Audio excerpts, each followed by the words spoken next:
When I send complaints that customers send to me, the media person at Bell, Rogers, all these companies, the banks, a lot of them, I do a lot of it at 11 o'clock at night when I'm watching the news. These people often get back to me at night. They take it really seriously. So they are concerned about their public image. But for the customer, they sometimes feel that nobody pays attention, nobody cares. They're stuck in a call center. They can't get out of the call center. They can't get the info on the executives. So they really need someone in the media to help them just break through that corporate wall of don't talk to us, leave us alone, use our call center. The fund companies like McKinsey, I was telling you about them, they wouldn't even speak to the press. They said, we don't consider the reader of the Globe and Mail our customer. We consider only the sales force our customers. So I got to know a guy who was invited to a McKinsey conference for sellers, and he smuggled me in as one of his people. And I'm sitting in the audience, and they're showing all these pictures of their last so-called sales training meeting in Jamaica or somewhere in the Caribbean. And they're throwing volleyballs around, and they're playing golf, and they're just having a great time. You know, they must have learned something in between all that. But it was really just, you know, have fun at our expense and sell our funds. And then a couple of years later, the Ontario Securities Commission, probably the other ones as well, said, from now on, if you have any sales training conferences that are free for the sales force, you can have them only in Canada, nowhere else.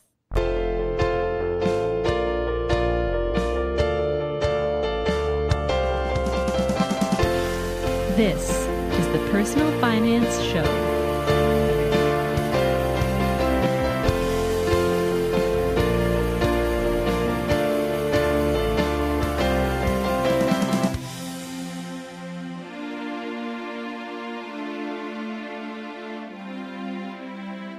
Hi, I'm Bo Humphreys, and this is the Personal Finance Show. Ellen Roseman has been sticking up for Canadians as an advocate for consumer rights for the past 35 years. If you're interested in Canadian personal finance, there's a pretty good chance you've already read something written by Ellen Roseman. Ellen's been a personal finance and consumer advocacy columnist at the Toronto Star for over 20 years, and though she officially retired from the Star in 2015, Ellen agreed to stay on in a freelance capacity to write a weekly column featuring consumer issues she believes will have the most impact for Canadians. Ellen has written 8 books, including Money 101, Money 201, and her latest book, Fight Back, 81 Ways to Help You Save Money and Protect Yourself from Corporate Trickery. Ellen also teaches investing and personal finance courses at the University of Toronto Continuing Studies and currently sits on the board as co-chair of the Canadian Foundation for Advancement of Investor Rights, which we talk more about in the episode. Ellen joined me in the studio in Hamilton to tell her personal finance story.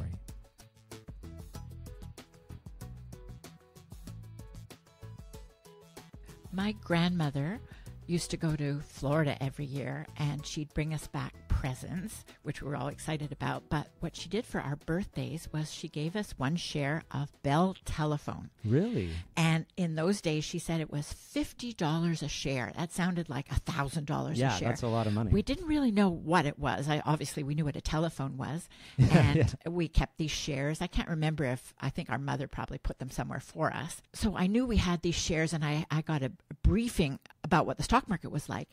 But then it was interesting because when I was in my 20s, for whatever reason, it must have been a trip or some expense that I can't remember, I got rid of all my shares. I went to the bank.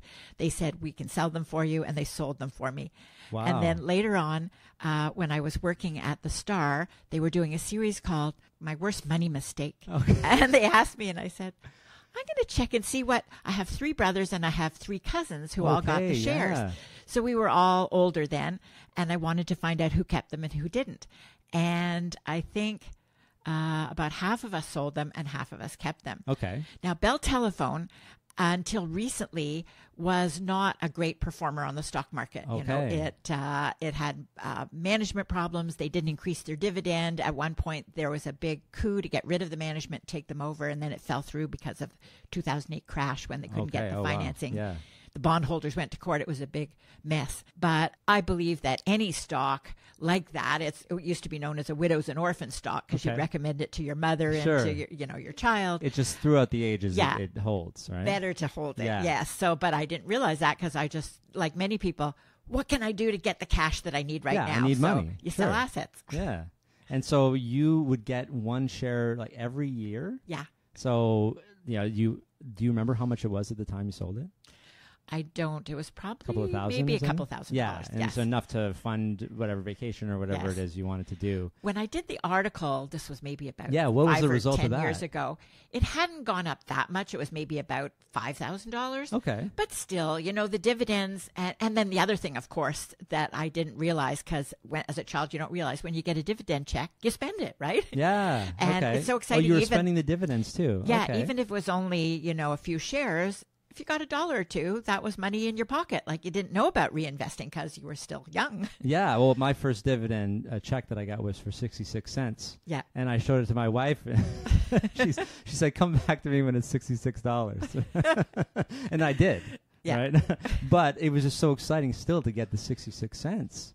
And so, yeah, I mean, and then, of course, well, you have to cash it. Like this, if you don't sign up for the reinvestment, and I guess they would have had an option for you to do that you didn't know about maybe at the Yes, time. yes. Yeah, or it wasn't you buying it, so your grandmother wouldn't have been able to enroll you in a dividend reinvestment plan at the same time. Too difficult? Yeah, I Yeah. think so. Yeah, sure. Yeah. Okay, so you're getting that. So that's pretty cool. And so like was she really financially savvy, or? I think so, yes. She was American originally, and she, I guess, had learned from her husband, who was pretty savvy, Yeah. and her parents about, hold stocks. It's a good way to invest in the future and have your own savings. That's actually pretty amazing, considering what we've all been talking about in the last couple of years, the advocacy for women to be in control of their money, right? And Yes. the stories that come up, which you've mentioned about, people who maybe their spouse was taking care of the money and then they pass and they don't know what to do. So your grandma was like way ahead of the times. Yes. The behavior that you see around you models your behavior in the future. So my father was also a really good investor. I remember he started out with an investors group salesperson who came to the house and sent birthday cards to all of us all the time. And I was so impressed with that. And then eventually, like many people, he decided, well, I'm not going to do that. I'll try something else. So Yeah. then he got involved in individual stocks. And then after he retired, he worked with a money manager who was a investment counselor. He actually hired him to write reports. So I saw a lot of investing on my father's part. And as I got more into investing, I started with an advisor, learned how to go from mutual funds to stocks. And now I manage it all myself. So you do, Yeah. you're not like a buy in like an ETF or like a robo advisor person or anything like that. I have some of those accounts, but Sure. I've had really good luck with a number of stocks, and it's often the buy and hold philosophy and reinvesting the dividends. And it's amazing to see how those reinvested dividends can really grow. So I like that approach. So it's like a little bit of everything, right? It's like Yes. you self-directed for a bit of your portfolio, but not all of it, because maybe that would be too much to manage, or like why not do all of it yourself? Well, I had an account with an advisor for a number of years, my RSP, and then I opened other accounts without her. So I had the locked-in RSP, and I had a TFSA, and I had another RSP.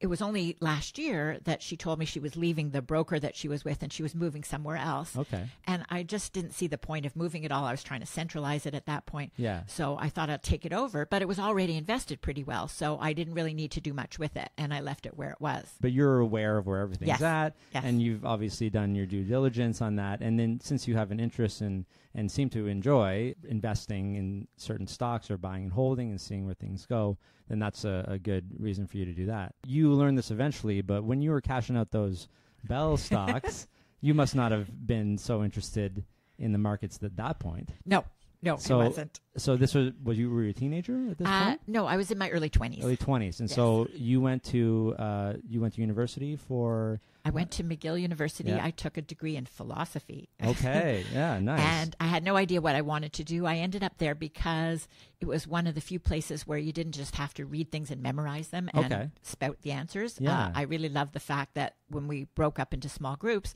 they would say, here's what Plato said. Tell us why Plato was wrong, or why, you were yeah. arguing with all Discussion, these yeah. amazing people. And then I got a master's in philosophy at U of T. And Wow. then because I had done a lot of journalism as a university student, I thought of that as a possible career. And I ended up in business reporting, mainly, I guess, because that's where the jobs were. There were openings. I didn't have a whole lot of experience when I got into the job market. Okay. So I started out writing for a business trade paper called Style, which was about women's fashion. Not something that I really wanted to do, but it was a stepping stone. And So then I went. it was a business, sorry to interrupt. It was Yes. a business paper, but you were writing the fashion section? No, it was Style came out every 2 weeks. It was for the garment trade. Oh, And so I trade, remember like I that. covered Okay. fabrics and textiles, and I covered something called women's inner fashion, which was like bras and girdles and pantyhose. Really? Yeah, Okay. it was great actually. And the target for this publication, who was the reader? Retailers and manufacturers. Yeah. It was for everybody who worked in the garment trade. And there used to be a very big industry at the time. This was in the 70s. And since then, a lot of it has moved to China. And, they used to have quotas on imports. So the government propped up a lot of it. But then over the years, the quotas went away, and so did the industry. Wow. But it was really fun. And what I learned was that when you cover business, and you must find this too, everyone is really chatty, and they're really interested in telling you all about their competitors and what their competitors are doing Sure. or not doing. And they're really into giving you their view of why they're right and someone else is wrong. So you learn a lot. There's more people that you talk to, the more you really understand how these industries work. Yeah. And so let's step back because we jumped ahead a little bit. I want to know if you did, like, if you made any money early on in your, did you do early jobs or anything like that? Were you one to work? Summer jobs, but nothing much. Yeah, no. nothing much, right? And like, would you just spend that money, you think? Was Yes. it just like pocket money? And what would you need to work for, just to keep busy, or did you need that money for? No, I was lucky because I lived at home. I went to McGill and just commuted every day, and the tuition was low, and I got scholarships, and my parents that's great. paid the rest. And so I just did it for something to do. So Okay, I worked in retail a lot, but I probably spent it all. Well, what kind of retail, if you don't mind me drilling down on Eaton's, that? the big department you worked store at Eaton's? downtown. Okay, Yeah, yeah, I nice. worked as a salesperson, and then I worked as a cashier. I think working as a cashier is great because you learn about how things have to balance at the end of the Sure, day. yeah. And they give you a lot of responsibility when you're closing out at the end of the day. It's an interesting combo of basic accounting skills, as you Yes. said, which or even just balancing your own personal finances. Quite an interesting thing to think about. Balancing the day, and then you might apply that to maybe you did apply that to your finances. Do you remember? Is that something that you took with you, or like were you always balanced in terms of your personal life, in terms of debt, or did you have any of that? I didn't have debt. I think that until we finally bought a house, my husband so and later, I. yeah. But yeah, obviously credit cards, but I tried to pay them off as quickly as possible. And I did have savings, but I probably just put it in a savings account. It took me a long time to get back into the investing world. I probably didn't really until the late 1980s when, as part of my career, I'd been at the Globe and Mail for about 10 years, Sure. covering the consumer beat, but I decided it was time for a change, and I moved into the report on business, and all of a sudden they had me covering mutual funds. I didn't There know you go. mutual funds at all. Right away. And they were probably relatively new products in the 80s, if I'm not mistaken. They'd been around for a while, but there were more of the banks that were doing it. Yeah. And this was when a lot of small independent companies started selling their products.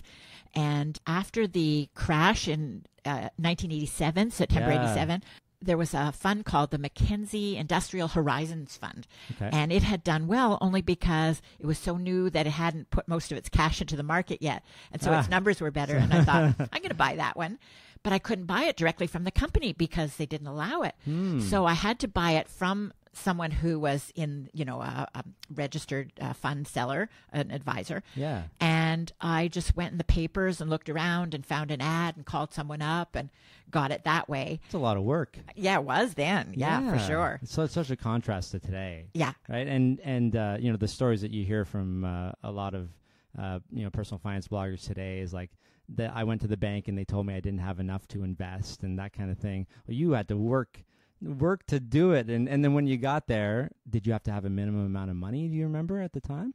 No, I think it was fairly easy to put a small amount in and then Okay. probably do it on a monthly withdrawal from my bank account. There wasn't the same pressure, too, on the stockbrokers to have big accounts. Okay. So they were quite happy to put up with me. And I think that I did have to go through a few different advisors because they move around and they go Sure. from firm to firm. And it took a while till I found someone I really liked and started doing it more seriously. But you always felt that your money was secure in this way. I don't know if that was a big concern.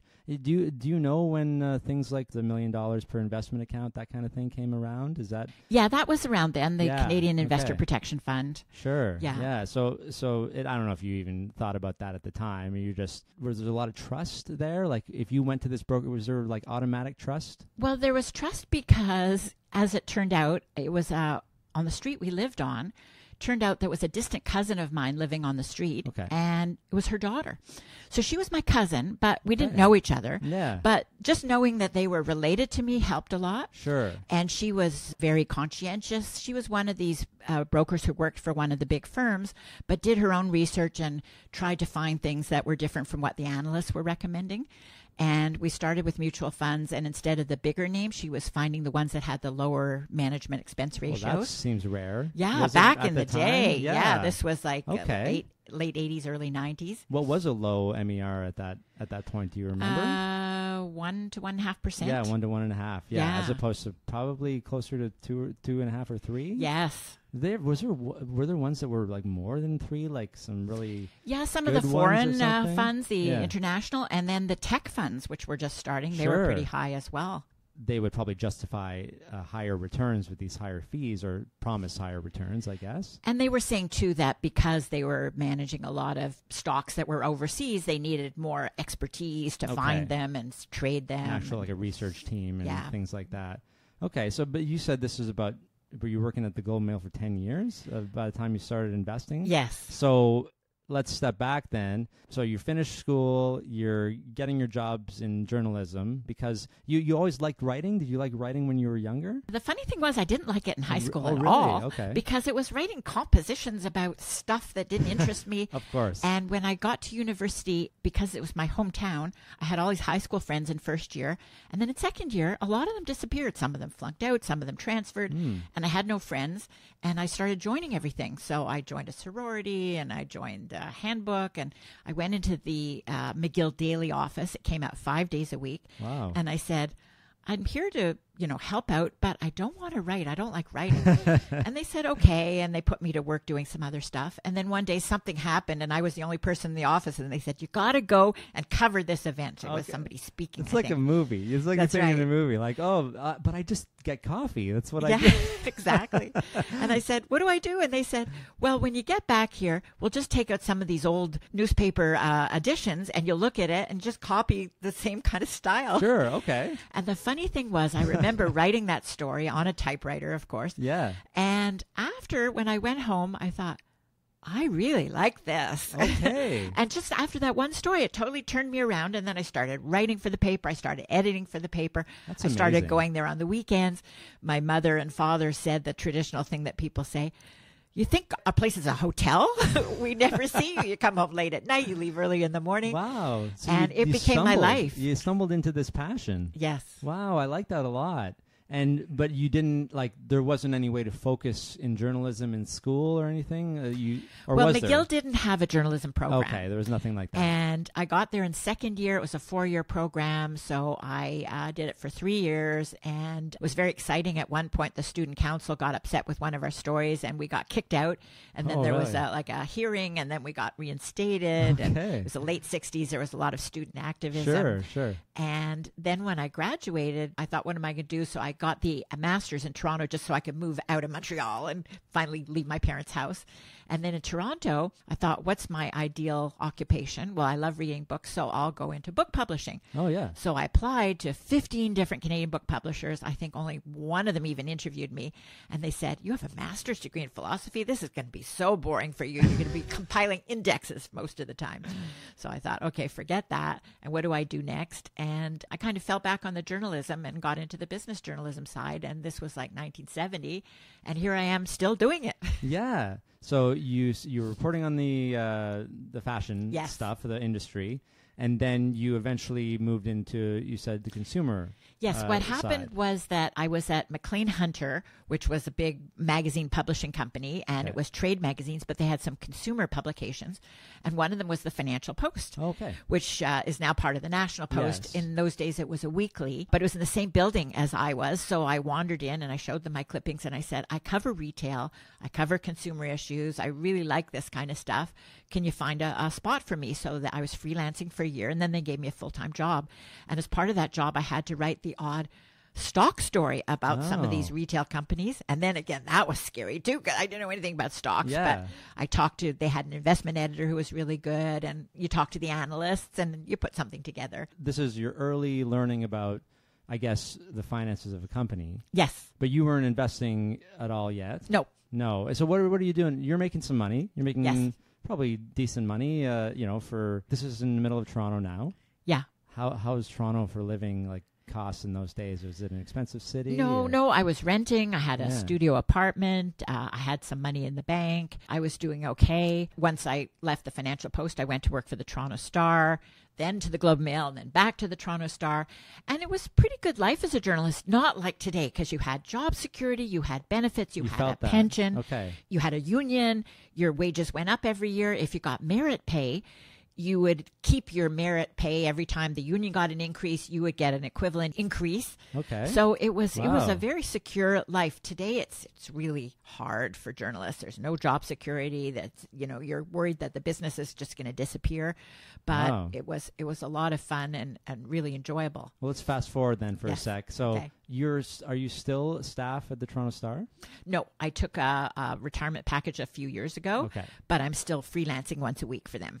So the retirement package, which I guess you said you had the pension from which ones, if you don't mind talking about that, did you have pensions from all of these companies?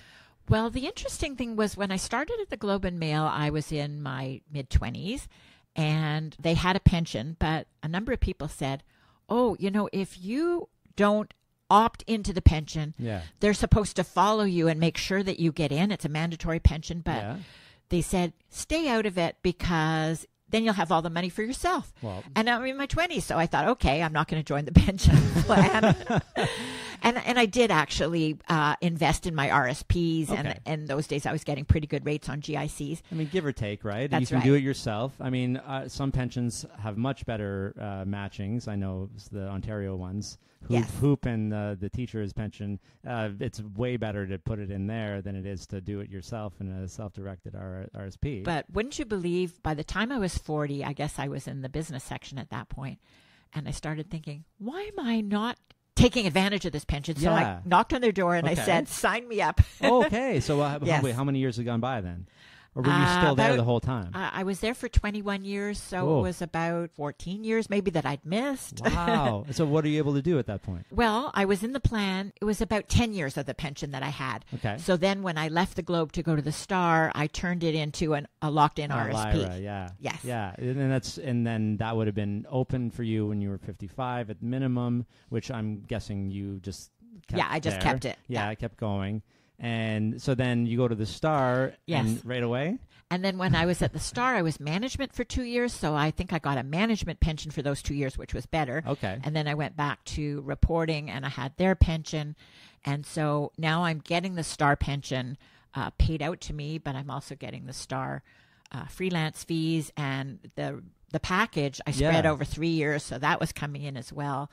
So it's interesting, once you retire, all of a sudden you really understand multiple streams of income in a way you didn't before. And also taxes become a huge issue. Of course, you have all these, because before you would have had one T4 wherever you are at the time. I did have some freelance. But freelance, And so when did you start doing these stories, about people who are harmed by the system, I guess? Is that a good way to put it?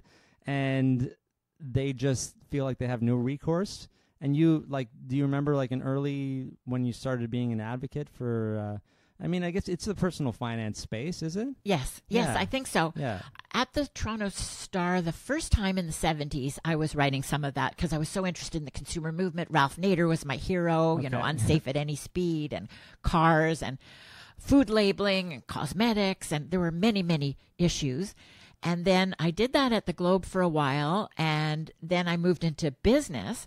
But with mutual funds, there was a big consumer movement at that point. I remember that the fund companies like McKinsey, I was telling you about them, they wouldn't even speak to the press. They said, we don't consider the reader of the Globe and Mail our customer. What? We consider only the sales force our customer. Oh, come on. So they invited, I got to know a guy who was invited to a McKinsey conference for sellers, and he smuggled me in as one of his people. And I'm sitting in the audience, and they're showing all these pictures of their last so-called sales training meeting in Jamaica or somewhere in the Caribbean. Yeah. And they're throwing volleyballs around, and they're playing golf, and they're just having a great time. They must have learned something in between all that. But it was really just, have fun at our expense and sell our funds. And then a couple of years later, the Ontario Securities Commission, probably the other ones as well, said, from now on, if you have any sales training conferences that are free for the sales force, you can have them only in Canada, nowhere else.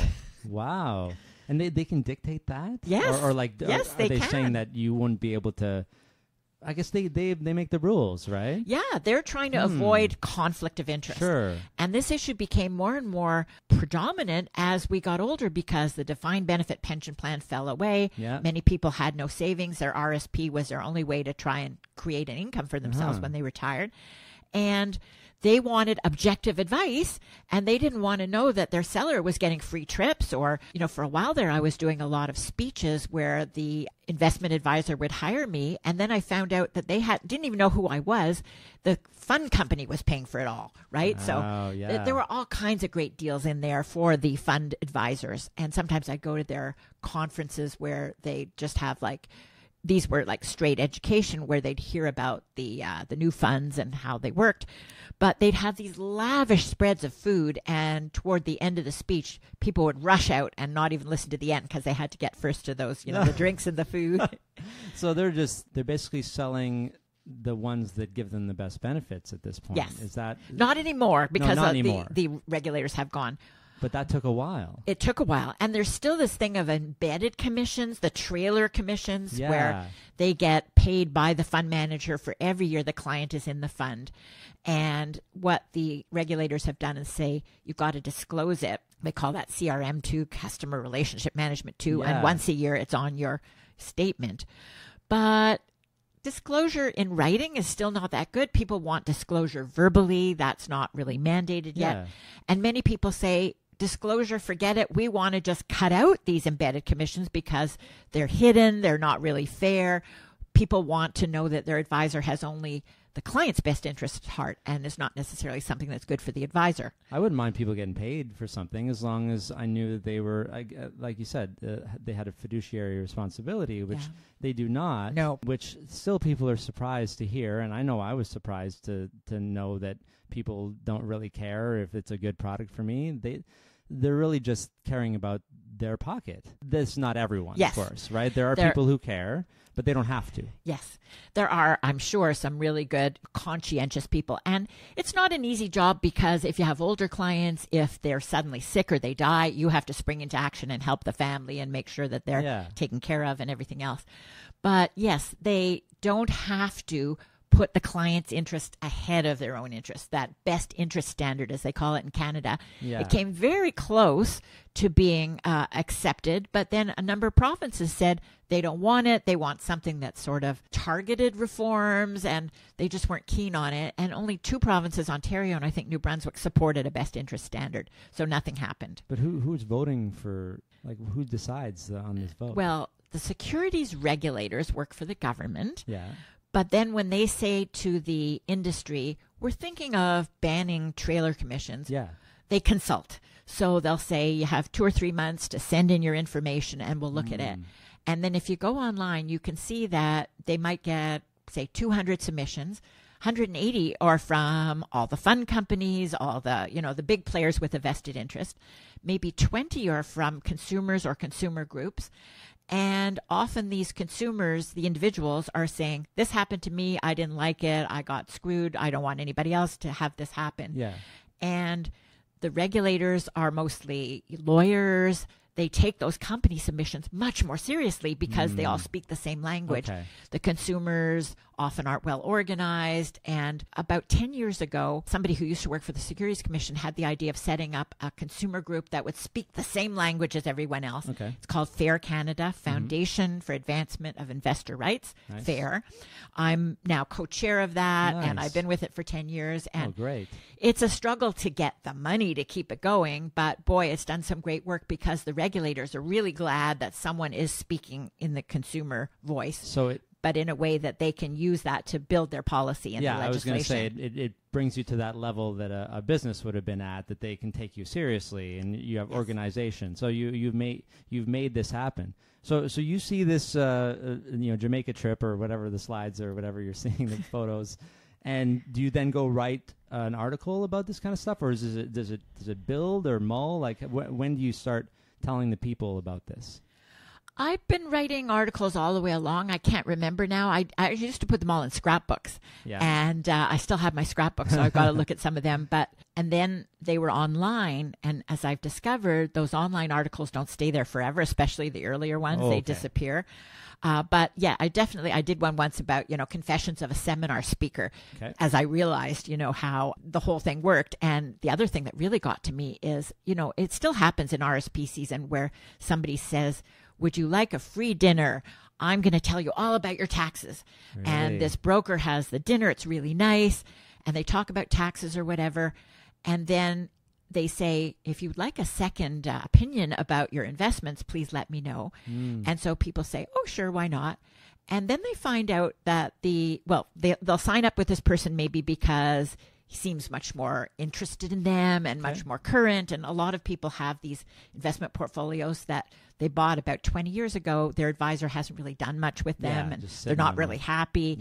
They've got poor returns. They're not sure how to compare them, but they have a feeling that something's wrong. So they sign up with this new person, and then they discover that whatever was said in the seminar was really just a front to get them in, and then often the investment strategy that they got at that point was much more risky. So they might get higher returns at first, but then they get much lower returns when the market falls. And that can be a difficult situation too. So I remember someone too who said she liked the new advisor, and she said, well, I have my RSP already, so I'll give you my taxable portfolio, because the advisor said, if you sign up with me, I'm going to give you a Tilly hat, those wonderful hats with the guarantees and everything. So she was excited. Yeah, she got the hat. And then she found out her investments were doing really badly, and this was her taxable portfolio.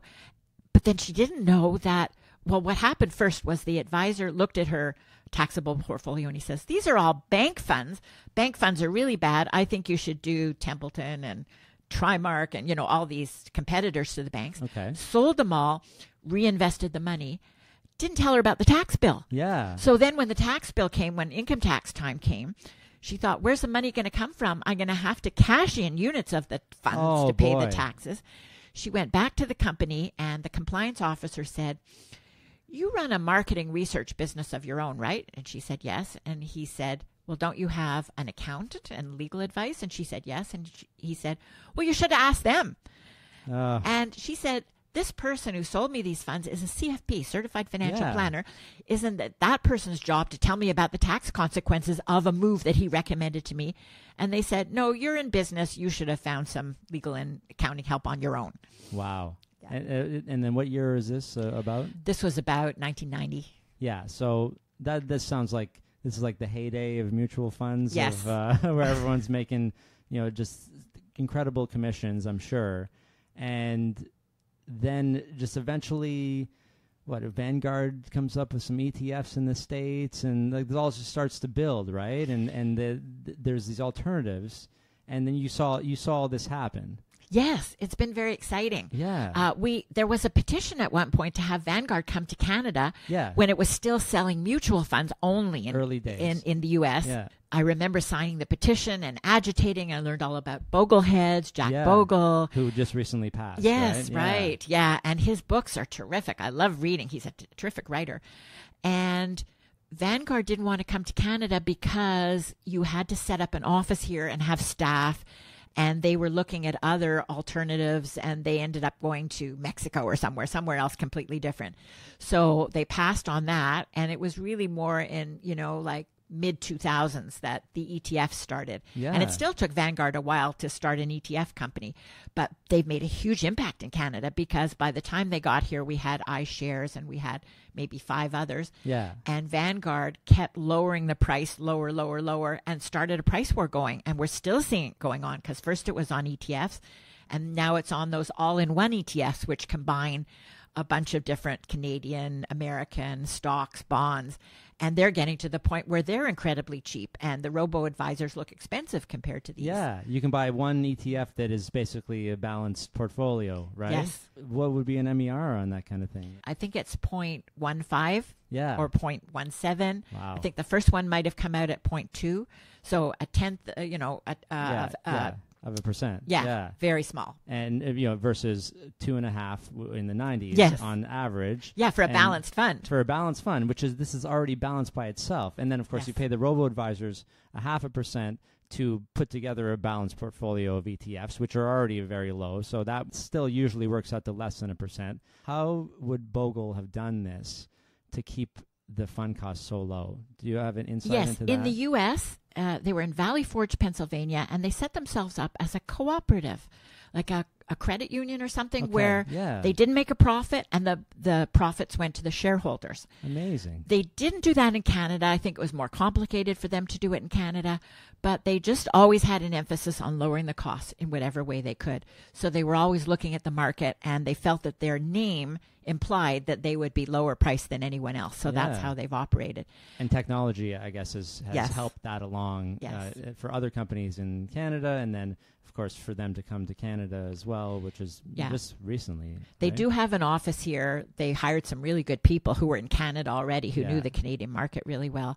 They're still not number one. iShares is huge, or BlackRock, but the ETF industry has grown quite substantially. We're still not at the point where it's, a big challenger to mutual funds, because there's a lot of money in mutual funds, and people still like that one-on-one service. With the ETF, if you just want to buy ETFs on your own, you've got to open a discount brokerage account and then pick them, hold them, sell them, trade them, whatever. And that seems to be a lot of work. Yeah. Along the way, back in, I think it was, I put out a book called Money 101 in 2003, and then Money 201 the year after. And while I was doing the research for the promotion for the book, I went on a TV show, Studio One on TV Ontario. Yeah. And somebody from U of T called and said, I work in continuing studies. We have adults. We think that there might be an interest in teaching them personal finance. Would you be interested? Fantastic. So I thought, I don't know anything about it, but I'll try it out. And I called my course Money 101 and Money 201. And then after a while, I thought, well, how about if I start teaching investing and I do it at night?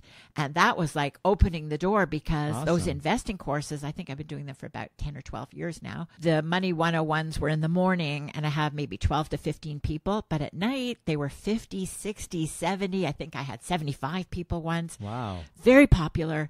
People didn't understand investing. They were keen to find someone to talk to them about it in a way that made sense, that wasn't full of jargon, that was objective, that nobody had a vested interest. So I've really been following this a lot as a way to kind of teach people about it.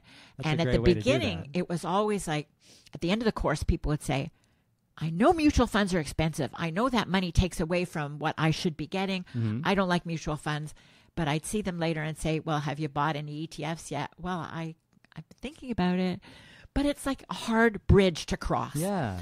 And so that's why I loved when the robo-advisors came along, because that's one-stop shopping. You just, find their app, you give them the info, they pick the portfolio, it's all one account, and they try really hard to make it simple and to cut out all the complicated stuff. Because it's not for everybody, but like you said, it's for people who are just sitting, I'm going to do it next month. They might be sitting on a bunch of money in their savings, right? Yes. And would that be the typical person who would come to your investing course? They have money to invest, but they just don't know what to do. A lot of them have mutual funds. They I think a lot of them funds. are unhappy So with they their looked mutual funds. They knew that this was like, so you would have been writing about this, how fees are high, Yes. right? Yes. Like, I mean, how many articles have you written about stop paying high fees and move them. many. right? Not only me, but various everybody. other. Yeah, yes, we're exactly. all doing it.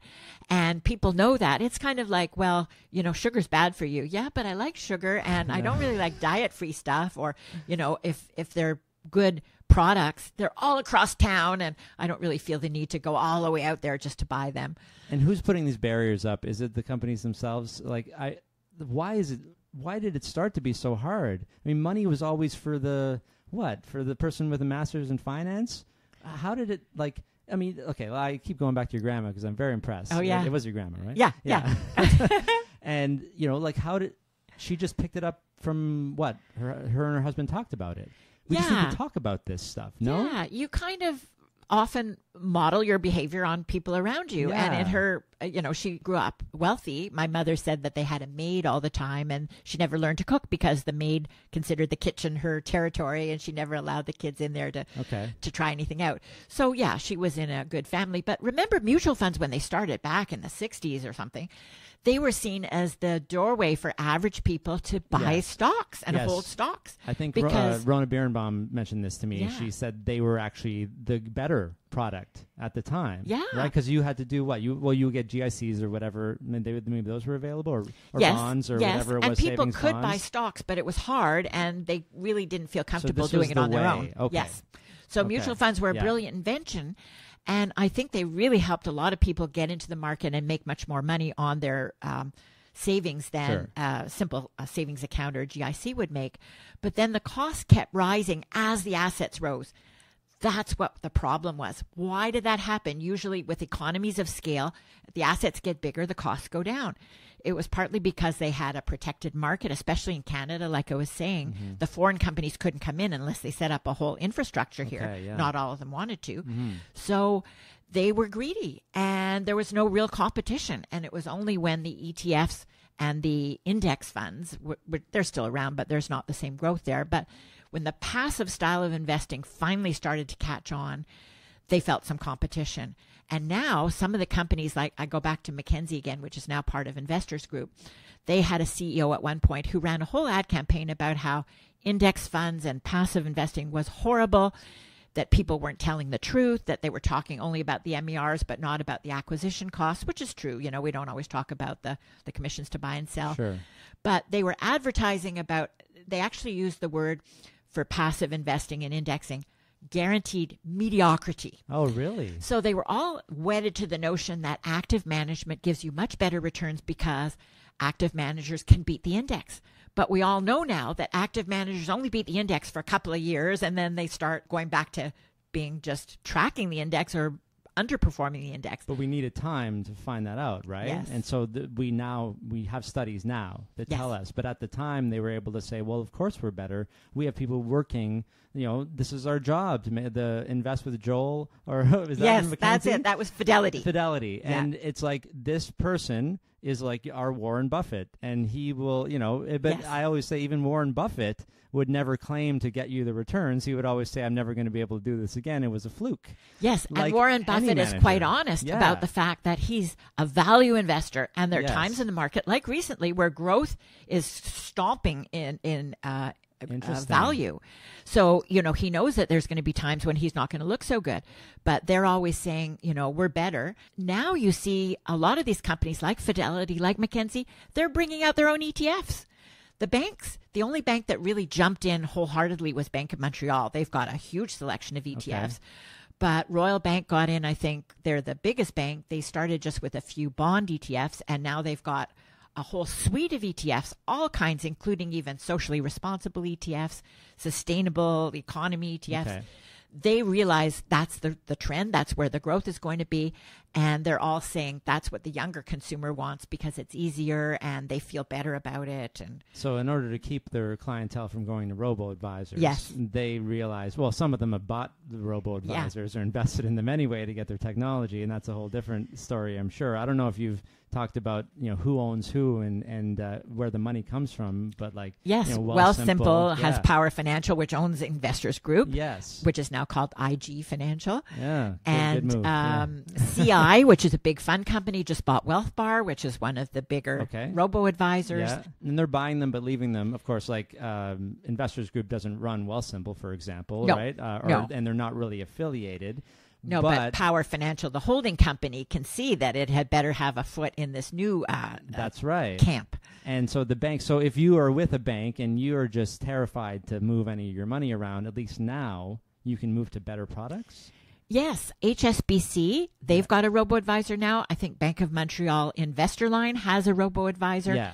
And I think one of the biggest thing for Canadians has been, for 3 or 4 years now, Questrade running those commercials about these fees are too high, I need to move somewhere else. Yeah. Or the advisor says, well, I'm retiring and here's my junior that you're going to be working with. And she said, I'm tired of supporting you and I'm not going to support this one either. I'm going to Questrade.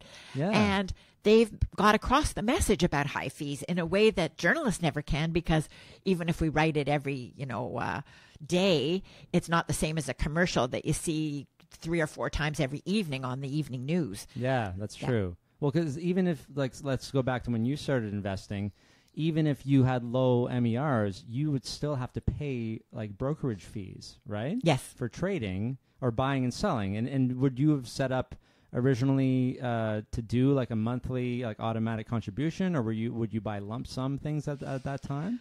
I was buying more lump sum things, and I would put money into the RSP once a year, and we'd invest it, and every once in a while, if I got a little bit extra, I'd put it in the RSP. Okay. So we were building it up that way. Yeah, because you and Ed bought a house early days, 80s?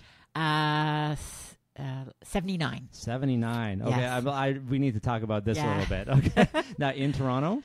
Yes. We don't have to get into details, of course, because, whatever you don't want to talk about, but I'm sure you reveal whatever you want. We were lucky. We both had the, what was then called the RHOSP, the Registered Home Ownership Savings Plan. Interesting. And the government has been going in and out of this kind of thing for a while. Is that become the home buyer's plan as part of the RSP? Yeah, it always is a little different when they rename it and so on. Sure. And then my parents gave me a little bit of money, and we bought a house that was in central Toronto, and it had just been renovated, and it was, I think, $72,000. And what was it? Right? Oh, did you actually pay for it? What was the down payment? Maybe about $20,000 with our savings and with my parents' contribution. Wow, okay, so that's great. And it was a lovely house, just loved it.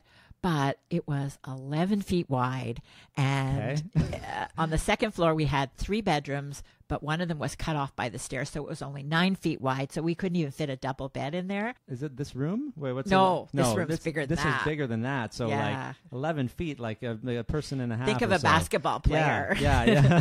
Just a little bit wider than him. You can stand up sideways in here for sure. Yeah. So then what happened to that one? We had our first child there, and we liked it a lot. It had a finished basement, which I really enjoyed, and a little backyard, but by the time the second child came along, he would have to get that tiny bedroom. It was just really too small. So we found another spot a little further away. And by that time, we had the equity in the house. I think it had almost doubled at that point. Sure. Okay. And we bought it. We had a mortgage, and we've been there since 86. So the baby and the house purchase and the closing were like within a week of each other. It was very intense and crazy.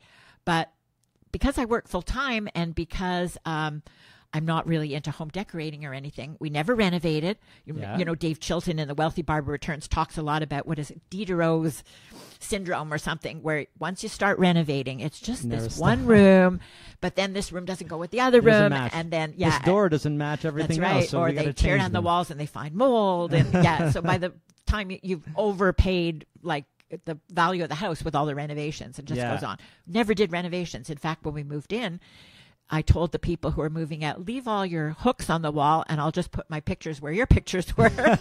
And so really none. Are you saying you're still there? Yes, we are. This 32 years. Wow. Okay. Yeah, still there. So you buy this house. I mean, you don't have to say how much, but the $72,000, and then it wasn't bad for Toronto either. $250,000. Yeah. Yeah. And what were mortgages like at this point? It's semi-detached. It's got 3 floors. Okay. Yeah. Mortgages weren't bad, and we had a home equity line of credit. Okay.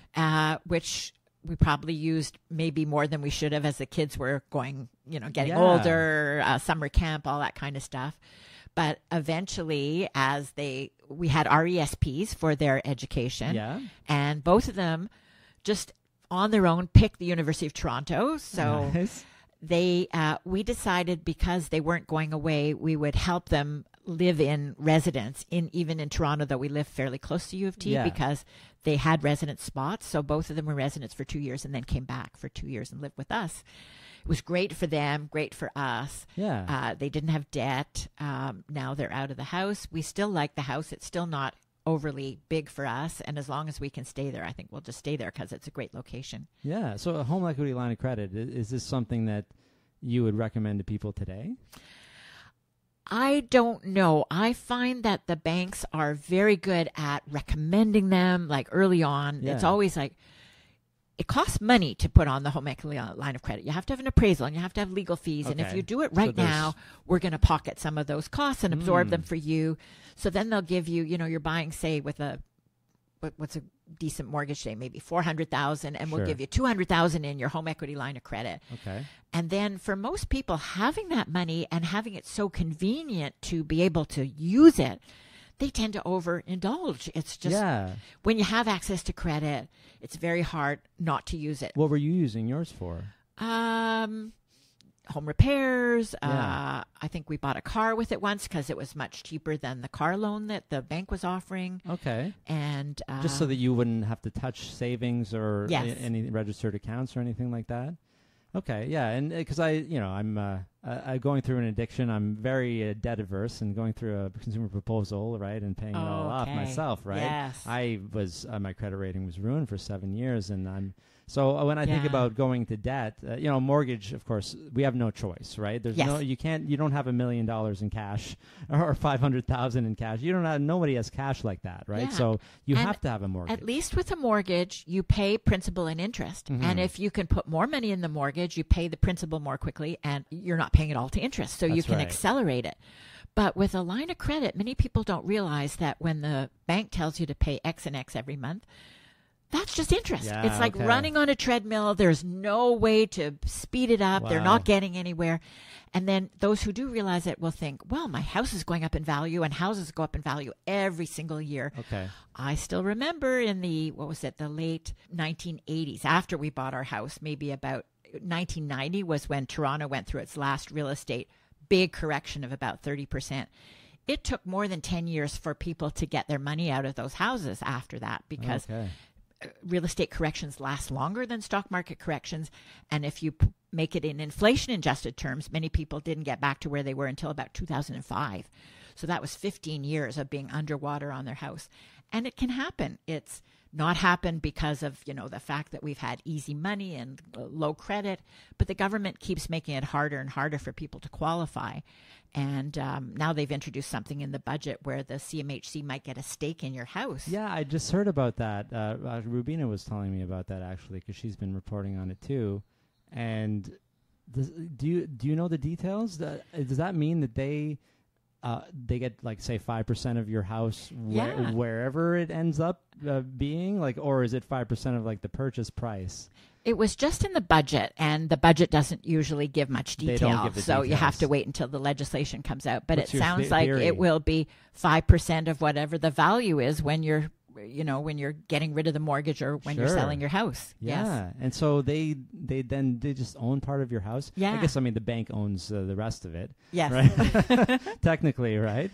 Okay, so you got in early, and that was just a thing to do, is buy a house too, Yes. right? And it's a lot harder today, and it's a lot harder to do what you did. But if you can, buy assets. Assets is how wealth is created. Right? Yeah. And I also think it's really important, and certainly we were able to do it partly because had a bit of an inheritance when I lost a parent, but to get rid of that mortgage before you retire. Oh. Because many people are now going into retirement with a mortgage, which means you have uncertainty about rates. Yeah. You have something taking away from your income, and you're like a hostage to it. Absolutely. So it's so much better to have a debt-free retirement, or at least have the biggest debt paid off and not have to worry about it. So make that a priority then. Yeah. So I want to talk about barriers kind of in general. Barriers that you faced reporting on this stuff from like industry, but also like barriers to people learning about money to start. Then you would have reported on, MERs are too high, mutual fund companies are bad. And did they just like come after you? What happened? Yeah, I think when I started reporting on business at the Financial Post, it was mid-1970s, very few women were even reporting about business. Yeah. It was mostly all men. Sure. We had a woman economist on staff, and we had a woman who wrote about stocks, but nearly everybody was men. So when I'd show up, and I was still in my 20s, people would always say, "You're the one from the Financial Post?" Man. Okay. So there was a lot of issues about that. Later, when I got into the report on business, there were more women, but I realized early on that there was a real need to educate myself. So I took the Canadian Securities course. Amazing. I started taking some of the financial planners courses until I ran into their tax course, which was terrible. And that was Not the end of alone. my CFP. Yeah. Right. Yeah. And you had to be credible and knowledgeable, and having some designations really Sure. helped. Then later on, I actually was on the Financial Planning Standards Council board as a public member, which was really interesting. That's great. I was so interested in financial planning. And yes, at a certain point, I was writing about the real estate market at the time when it was going down. And many real estate agents would write, "You're causing people to panic. You're the reason why our sales are doing badly." You're like, thanks for all we're the the power. messenger. Right, yeah. I didn't know I had that much power, but thank you. So they blame the Interesting. messenger a lot of the time. Really? And same thing with mutual funds, especially when the markets were going down. It was it our fault? We were encouraging people to cash out. I don't think we ever did that. I think, the responsible investment journalist says, hold on if you can. Yeah. But maybe, if it That's makes true. you very uncomfortable, try and adjust your holdings so that you're not overly exposed. Maybe you had too much risk to begin with. Sure. But I know I've written that article many times, as have others, that if you think you're smart enough to cash out before the market collapses and then get back in before the market rises, that's 2 times you have to be right. You're a genius. And it's the second time that's the hardest, because you never know when the market's going to go up. And That's right. at times you're scared is probably when you should be investing, and that's when you're never going to do it, even if people tell you should. Just take the emotions out and invest regularly, right? Yeah. That's the benefit of automation is just that. It's not like timing the market. Nobody can do it. Yeah. You've probably written so much about that. Everyone gets scared when things go down, and that's the opportunity to buy. Yeah, and then there's the other part of it, which is newer, is, well, if you buy stocks or ETFs that have dividends and focus on the dividends and your dividend income, you're going to be so much happier, because dividend income tends to go up even when the market goes down, or it stays stable in any case. So forget what the market's doing and just look at your dividend income and watch it grow as you get closer to retirement. And that will be another stream of income for you when you retire. Yeah, and dividend income is taxed preferentially if it's your only income, right? Do you know what the limit is these days? Last time I checked, it was in the 40s or 50s. Was it that much? I thought it was 40 30. Okay, maybe. And you had no other income. If you have no other income. Okay, so maybe I was projecting. But one thing I do know, and anybody who gets old age security knows, that your dividend income, if it's in a taxable account, it's grossed up for tax purposes. And then that is what is included in your income, not after the dividend tax credit is applied. Then? Okay, so the OAS clawback. So those dividends in a taxable account make you much more likely to get it clawed back. Okay, interesting. Yeah. Okay, so you face barriers as a woman in the we're saying 70s, 80s, 90s. And as a consumer advocate, for sure, because business people tend to be, they read the paper, especially they read the business section, they write letters to the editor, they're not happy. When I got into this defending the consumers, some of the big companies really hated it. Yeah. Bell Canada, who, I used to be an owner of it, they were really unhappy with some of the stuff I wrote, because I didn't write about their stock. I wrote more about the way they treated customers. That's it. People were writing to me all the time about how they couldn't get through the company. Even if they did, the company didn't pay attention. They billed them forever. They were just not listening. There was no ombudsman. There was no appeal mechanism. It's gotten a lot better now, at least for the media side of things, because when I send complaints that customers send to me, the media person at Bell, Rogers, all these companies, the banks, a lot of them, I do a lot of it at night at 11 o'clock at night when I'm watching the news. These people often get back to me at night. They take it really seriously. They follow up really quickly. So they are concerned about their public image. But for the customer, they sometimes feel that nobody pays attention, nobody cares. They're stuck in a call center. They can't get out of the call center. They can't get the info on the executives.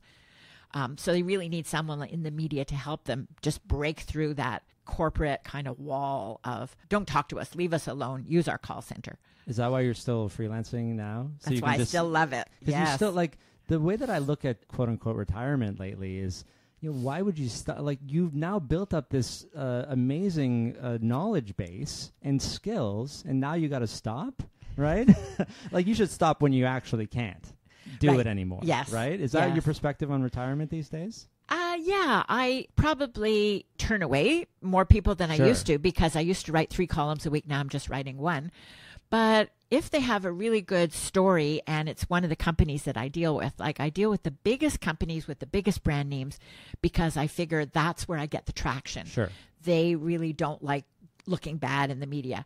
But I don't deal so much with the door-to-door repair people or car issues, because they're so technical, or sometimes computer issues. I'm looking for issues that would affect a wide swath of readers, and errors by the company or bad policies, or companies sometimes go into a funk where they upgrade their systems and then nobody can get through to them. Oh, wow. Or when the government gets involved and the government starts telling companies how they have to run their business, like air passenger rights. That's a big thing right now. Despite the fact I've been writing about these consumer issues for, a few decades, there's always something new to write about. And lately, a lot of it is about online sales and the problems with deception through online sales, and also frauds and scams and people just getting taken in because fraudsters are endlessly inventive. And by the time we finish writing about their latest scam, they're on to the next one. Yeah, because the internet changed everything, right? Even though thank you for retweeting my mail funeral insurance one, because I just can't believe that people are trying to take advantage of people that don't know any better. It's like, sure, funeral insurance from Canada government might not be enough, but don't present yourself as an authority. And is that a lot of the angle that they try to present themselves as this is the only option for you? There's one that got to me recently. I think this woman was about 70, and she said that her hair was starting to thin and she didn't like how it looked. So she decided she was going to buy a wig and felt really embarrassed about it. So didn't really ask her friends, and she started looking online. And she found a company that was offering something that looked really nice. It looked like her style and everything else, and it was $125. Okay. So she did a little bit of research, not very much, sent the money, or she did PayPal. Yeah. It didn't come right away, so she's back and forth. Where is it? Where is it? So then it finally came, and she said it looked nothing like the product that was online, the photo. She went back to them, and she said, "You have a refund policy." They said, "Well, yes, but it's such a hassle because we don't want you to have to send it back. Well, you're going to have to pay for the return, and then we have to send it back to you. So how about if we give you a $10, off?" She said no. Yeah. She eventually negotiated that they were going to give her, I think, $25 off, but it was still $100. They wanted her to exchange it. She said, "This is such a bad wig. I don't trust that any of your wigs will be any better." More of your stuff. Yeah. And many emails back and forth. Turned out the supplier was in China. And then I started asking her questions like, how much research did you do? Did you check on how many complaints were online? And they sent her a bunch of, it had a brand name, and there were a bunch of complaints online, the Better Business Bureau. Oh, yeah, okay. When you read the complaints, they were all like hers. Quality terrible. They won't give me back my money. So a refund policy written on the website of a company that you don't know at all, and you've given them access to your credit card, it's really a dangerous situation. Do we have to do this for every company online now, though? I think so. Yeah? Is that really? I mean, well, if they're not already well trusted by you. The rule that I give people is if you're giving your credit card information, which is, your number, your expiry date, and your number on the 3-digit, back, make sure this is a company that you've heard of them before. Sure. They have a reputation, because once they get it, one of the worst things is this online subscription. It's a free trial for 14 days, and then it turns into an online subscription. And you don't even notice. Yeah, and you don't realize that you're not just authorizing them for a $5 shipping fee, which is what they're telling you. You're authorizing them to charge you $200 a month. And by the time you get to them, they're going to give you they'll stop your subscription and they'll give me 1 month refund, but you still are on the hook for $400. Then you go to your credit card company and they'll say, oh, you should have checked the terms and conditions. And you say, I didn't see them. Well, you should have looked for them. And this kind of stuff gets me really angry, and it keeps me really busy too. So if it's not a product, like a physical product, if it's a subscription, the credit card company can't help you as much. Is that it? Yeah, they feel that the customer should have taken more care. But as it started out, it was just the free trial. But now they pop it up on other websites, like Costco had a lot of these, are you a Costco customer? Please take a short survey and we'll give you a reward. And then, but it wasn't Costco. It was just on their site. Somebody else. Yeah. Okay. So you're picking the big ones to write about, and you once a week.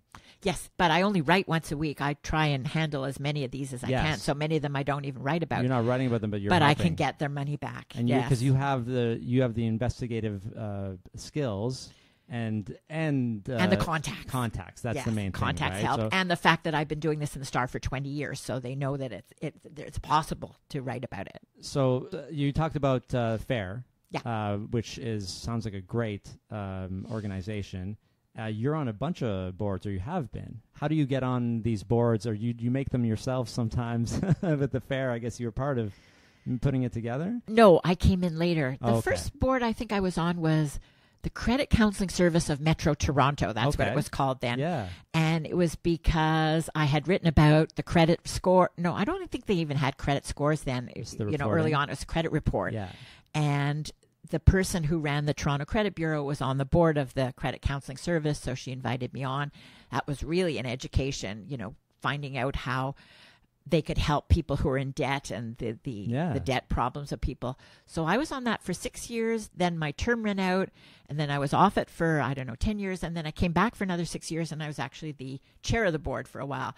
Okay. And I love that agency because they do such great work, though it's a tough area because, as you know, doing a consumer proposal or a debt management plan through a credit counseling service takes years, 5 years, 6 years, and it does. It's very hard for people to stay on. It takes a lot of discipline. It took just over 4 years to pay off my proposal, and then 3 years for it to clear my credit report. Yes. So it's about the same time as a bankruptcy would be as well. And it's great did this become Credit Canada? Yes. Yeah. Credit Canada Debt Solutions, because they took over someone else. And we tried very hard to persuade companies to not give you the R9, which is the worst if you've done the consumer proposal or the debt management plan. I had an R9 rating. And they just considered it all the same. If you're in trouble with debt, you're just a bad risk for us. It kind of sucks because you get this label, it's inability to pay debts as they become due, and that wasn't true, right? I just made some mistakes, right? And I went through this process that was a government process that was there for me to use. It didn't mean that I couldn't pay my phone bill. Didn't mean I wouldn't pay my rent. Rent's not even included. I'm excited about fintech companies that are coming up with different types of credit scores. Ones that are based on rent, ones that are based on your banking activity. The two options being that, number one, it gives you some sort of credit history if you don't have tons of credit cards, or if you don't even like credit cards. You paid your rent for 15 years on time. It actually will mean something. And on top of that, it'll expose the serial squatters that you've probably seen over the years, the ones who move in and then never pay their rent. They default constantly. And if you saw this person's history, you've lived in like 17 different places. I wonder why that is. I personally believe that our credit reporting system, it's made by the banks, so of course it's serving the banks, but it doesn't really help in a lot of other ways if you don't like having loans and credit cards all the time.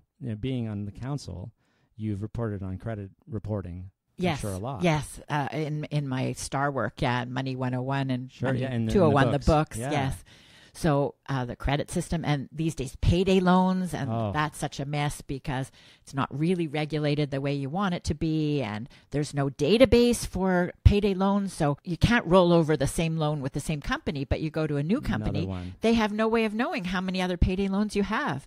So sometimes the legislation just leads to bad effects. How do we fix all of this stuff, like all of this financial literacy, the payday loans? To be on the board of Credit Canada for a while, it means there's got to be people with lots of credit problems, So what's the theme of how we move forward with this? Well, there's a lot of people writing about money, and while I've written about money for my career, I've written a lot about consumer issues. So I think that one of the things that benefits you as a consumer, because you can get into a lot of trouble as a consumer, which can affect your ability to save for the future and buy your RSP and everything else, is be less trustworthy. I find that all of us tend to believe what we read, what we see, the ads. Always say, whenever a company tells you something or somebody comes to your door representing a company, say, what's the downside? What's the worst thing that can go wrong? Don't tell me the good stuff. Tell me the bad stuff. Yeah. Or immediately say, well, that sounds interesting, but I don't believe in buying right now. I'm going to go and do my own homework. And then online, there are great resources. You know, you start looking for the company name plus complaints, plus lawsuits, plus articles. What I find is Google eventually finds you a lot of stuff, but you have to keep looking. So don't just quit after the first, bunch. Keep looking down, down, down, down, down. And eventually you really get to the point where you're getting good information. That means for me, too, that some of my articles are on Google. People are coming to me like 7 or 8 years later. I'm surprised these articles are still online. And they're saying, I read this and I read this. But Google still is the predominant search engine, and that's where a lot of the information is. So keep looking and wait 24 or 48 hours. 48 hours is a good rule. Whenever you have an impulse to buy something that's a fairly large amount, spend that time doing the research, consulting your significant others, thinking about what are your alternatives. Do you really need it? Maybe you can wait. And a lot of the problems that we have are from our emotions and our impulses. Sure. There was a scam involving once where Apple would send you something where it showed that you'd bought, say, 3 or 4 different CDs on iTunes. And then it would say, if this isn't your purchase, click here. So I looked at it and I thought, this isn't me. I clicked here. And then I realized that was the scam, right? Because they were taking advantage of my horror. This isn't me. I've been defrauded. And then saying, here's a way to get out of it. So they're always looking at our unconscious impulses and our feelings that we're going to avoid fraud. And those are the best fraudsters who are helping you avoid fraud. Oh, they're so smart. Yeah. So always just take it slow and think a lot, do the research. Don't really sign up right away. A lot of young people now will say, well, they gave me a contract, but I didn't really see it until I went home, and they seem so trustworthy, and so I signed. Never sign or never agree, because that can really hurt you. So take your time. Yeah. Be a vigilant consumer, right? We tend to be, penny wise and pound foolish, right? Like we're spending all this time picking the right tomato at the grocery store, but we just buy the most expensive car or something like that, right? Yeah. And subscriptions can cost you money. Long-term mortgages can cost you money. Yeah. You don't realize at the time that if you're stuck and you got to pay a whole bunch of money to get out of it, it would have been a lot better to do that upfront research and kept it short maybe instead of getting into this longer bad deal. That's right. And of course we have people like you who are, filling in the blanks if we if we miss this piece or that, read all of Ellen's stuff. So where people can just read you in the Star. Yeah, if you go to the Star, all my articles are there for about, I think there's 1,000 of them there. Sure. Hard to find them all, but you can read them one by one. There's the podcast that I do with Lana of course. You and Sanichar. Lana. What's the name of the podcast? Money Saver Podcast. Money Saver Podcast. Lana is from the Canadian Money Saver. Yes. I also do a lot of stuff on Facebook. I have a public Facebook page. I have Twitter. I love, that kind of stuff. I did have a blog. It's still up there, and my old things are there, but I haven't blogged for the last couple of years. EllenRoseman.com. Yes. Thanks so much for coming on the show. This was really great. Thanks for coming to the studio. The new baby is... keeping me. He's adorable. He is. He's pretty great, and so we're pretty happy. And I got to keep getting the podcasts out, though. That's the problem, right? I could only set myself up for about 12 weeks, and then I'm like, I need more interviews, so let's start it up again. So okay, I've been wanting to get you on the show for a while. Of course, you're the advocate. You're the and you're talking so much about personal finance and for women, especially. It's very important.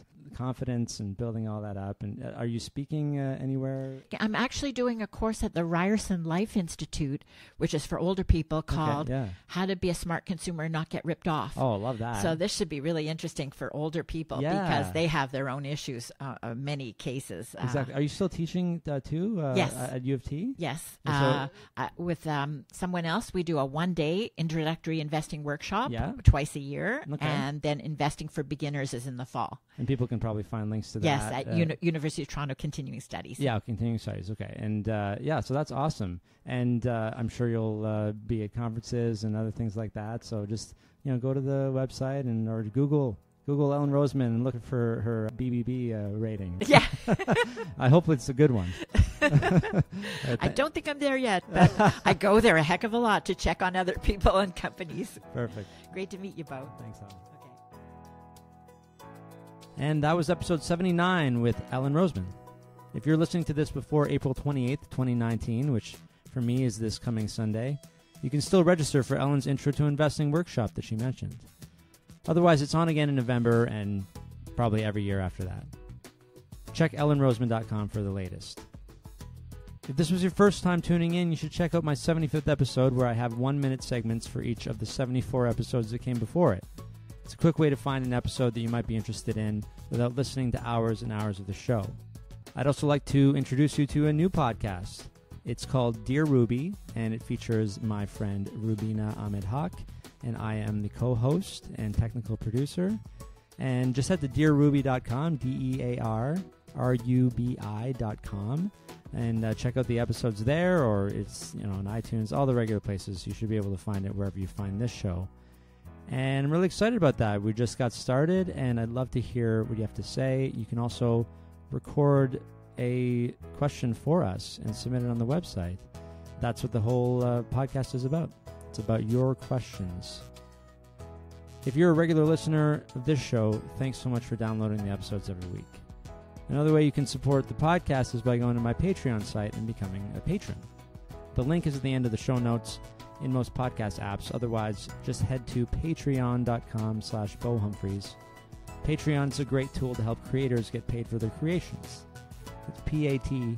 I also have a Facebook group for the podcast. Just head over to Facebook and search for The Personal Finance Show if you want to join that group. Well, that's it for this episode. I'll be back next week with Michael Cruz, producer and host of the Title Block podcast.